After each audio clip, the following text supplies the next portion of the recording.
Hey guys, thank you again.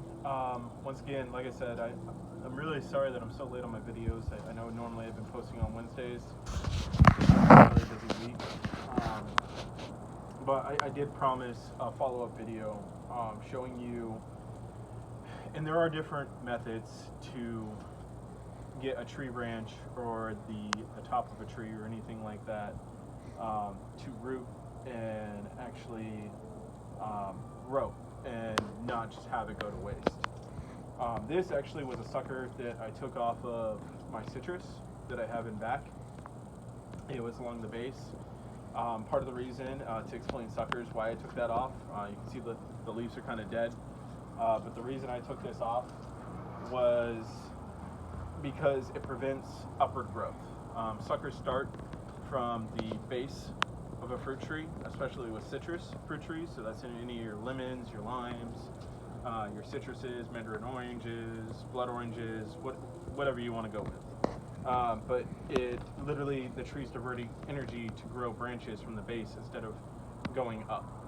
So whenever you see them, you just want to cut them about an inch, the sucker, an inch from the stem of the tree, and just take it off. That way your fruit tree continues to grow upwards. This has actually been sitting here a few days. You can see that's why the leaves are so brittle.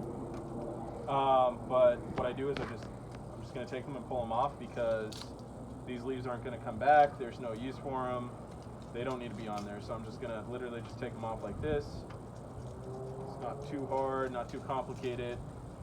That way it's not expending any energy trying to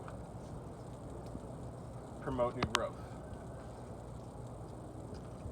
And there we go. So now I have an entirely clean stem. Now, like I said, there are two different methods. Since I already cut this off, obviously I'm not going to be going with the first, which is air layering. I promise in a future video I will show you what air layering looks like. It's not that hard. It pretty much involves, I mean, you can use different methods, but plastic cup you can use, or any enclosed container. Some people use butter containers for it, but you enclose it. Basically what you do is you peel off the bark.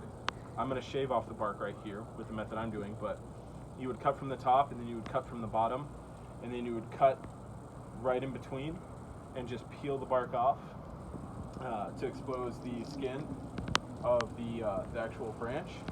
And then from there, what you would do is pack some soil into the styrofoam cup that you're using, or the butter, whatever container you're using to enclose it, because you want the branch, once you put the rooting powder on, to think that it is underground and you want it to root. So it needs to be dark, it needs to be humid in there, that way those roots start to spread out. Like I said, I'll share more about that method later, but for this one, I'm just going to use a standard steak knife, and I'm just going to start taking some of the skin off right here. It's not too hard. You don't have to like abuse the tree or, you know, demolish it, the branch, not tree I should say. But I'm just going to go all the way around. I'm going to shave this bark off to get to the underneath for the rooting powder.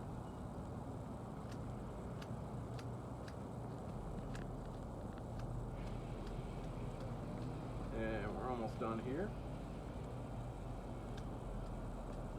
And it doesn't have to be 100% perfect, just as long as you're giving it enough room to actually like go ahead and root. And you want to do a good 2 to 3 inches of it.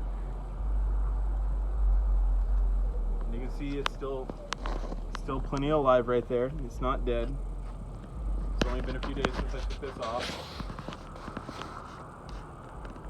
If it's a lot hotter during Arizona, I suggest you take it inside. Protect it from the heat, because it can dry out and die that way, but it hasn't been that hot. So, done with the steak knife. I have my rooting powder right here. There's multiple different ones you can use. Hormex does not pay me any money or anything like that. It's just a rooting powder that I got off Amazon. I'm using gloves for this, by the way. I suggest you always use a brush, or you use gloves, just because you really don't want to ingest this. And I got some wind, so excuse me, I'm going to have to change my shirt after this. But you want to make sure you're not ingesting any of it. But you do want to get a decent amount spread across the branch to encourage it to root. And then with the method I'm doing is I'm putting these in containers, and I'll wash off my glove here later. But I'm just going to go ahead, and I got this container prepped. I'm going to dig myself a little hole here, and I'm just actually going to bury and stack this branch in. And then from here, I'm just going to go ahead, I'm going to give it a good watering. That way it's nice and moist in there. And in roughly, it takes 4 to 6 weeks for, once you do it, for it to root. But you'll start seeing some new growth. And you can actually see, I do have a few examples right here. So my puppies took one of my peach tree tops off. This was actually the main stem. But you can actually see it is starting to root again. And part of the reason why people prefer air layering is it's easier to see the roots in a cup versus a large container. But what I just usually wait for is it to start sprouting that new growth. And once I see it sprouting that new growth, I can tell that it has rooted. And I usually give it from there roughly about 3 to 6 months for those roots to really layer in. That way when I'm pulling it out and I'm replanting this, I'm not just pulling it out by the roots entirely. That wouldn't necessarily kill it, but it could cause a lot of shock to the plant and cause it to die. Not necessarily that it will die, but you just want to give it a good 3 to 6 months to really settle in. That way when you're pulling it out of the container, that root structure is formed and it's spread throughout the entire container. A few other examples, I got an apple here. I also got a pecan. This is just a mandarin I need to plant. But I have also a fig as well. And this is all due to my puppies, but I mean when when you encounter difficulties in gardening, and I have puppies, that's one of my difficulties. You just got to roll with it and make the best out of it. They're lovely, but in reality, they're actually probably helping me with increasing the amount of fruit trees I have. Please let me know if you have any questions, if you would like to see any specific videos. Let me know what content you would like to see. Let me know what you would like advice on. I will be more than glad to share. If you find this of value, please continue liking, sharing, and subscribing. I am still growing. Once again, I'm not an expert. I'm not ever going to tell you that I am. Gardening is a lifelong journey. Even master gardeners who have been doing it for 20, 30 years will tell you they're still not experts.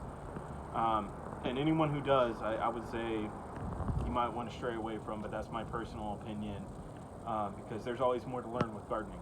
But thank you again. I appreciate your support so much, and I will be back next week with some more videos.